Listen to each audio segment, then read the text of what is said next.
اعوذ باللہ من الشیطان الرجیم بسم اللہ الرحمن الرحیم السلام علیکم ورحمۃ اللہ وبرکاتہ۔ آج کا ہمارا موضوع ہے حیض کا بند ہو جانا، یعنی ماہواری کا نہ آنا۔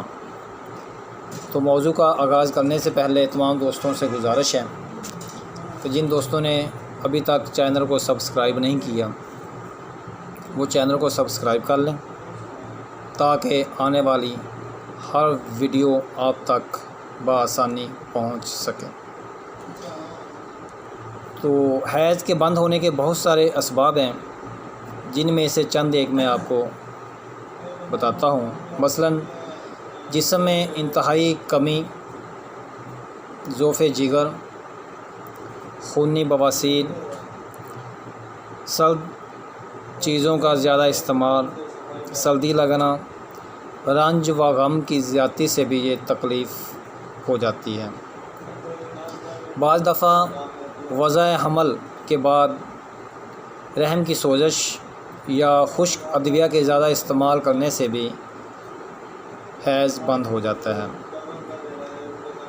اس کے علامات: اگر خون کی کمی کی وجہ سے خون حیض نہ آ رہا ہو تو بدن انتہائی کمزور، چہرہ زرد، جسم ٹوٹتا ہے اور بے چینی سی پیدا ہو جاتی ہے۔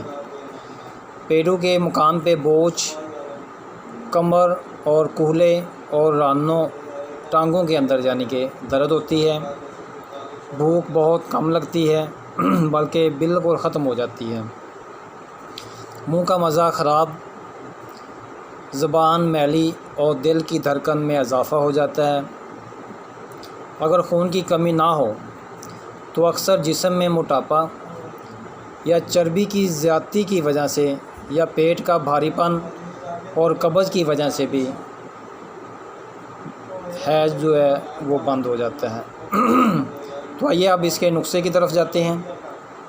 نسخہ کے اندر تخم مولی، تخم میتھی اور اجوائن ہر ایک 3 گرام لے کر 1 کپ پانی میں جوش دیں اور اس کے جوشاندے کو نیم گرم پی لیا جائے تو اس سے حیض جاری ہو جاتا ہے۔ دوسرے نمبر پہ ابہل کا سفوف بنائیں اور 2 گرام صبح دوپہر شام گرم پانی کے ساتھ کھانا کھانے کے بعد استعمال کریں تو یہ بھی بہت زیادہ مفید ہے۔ نمبر 3، زیرہ سفید 6 گرام، اجوائن دیسی 3 گرام، 1 کپ پانی کے اندر جوش دیں اور صبح شام اس کو پلا دیں تو یہ بھی حیض کو جاری کرنے کے لیے بہت ہی زیادہ مفید ہے۔ کھانے پینے میں ترش اور ثقیل چیزوں سے استعمال پرہیز کریں۔ ٹھنڈے پانی سے غسل اور سرد اشیاء سے پرہیز کریں۔ غذا نرم اور زود ہضم استعمال کرنی چاہیے۔ اس کے علاوہ مارکیٹ میں سے خاتونی سیرپ 2 چمچ اور ساتھ اس کے مینسوفار گولیاں، یہ کرشی والوں کی ہیں، یہ بھی 2 گولیاں کھانا کھانے کے بعد استعمال کریں تو یہ بہت زیادہ مفید ہے۔ کھانا کھانے کے ساتھ جوارش کمونی 1 چمچی کا استعمال کیا جائے تو یہ بھی بہت زیادہ مفید ہے۔ رات کو سوتے وقت معجون تبید الورد، عرق بادیان اور عرق مکو کے ساتھ استعمال کیا جائے تو یہ بھی بہت زیادہ مفید ہے۔ بہت شکریہ۔ السلام علیکم۔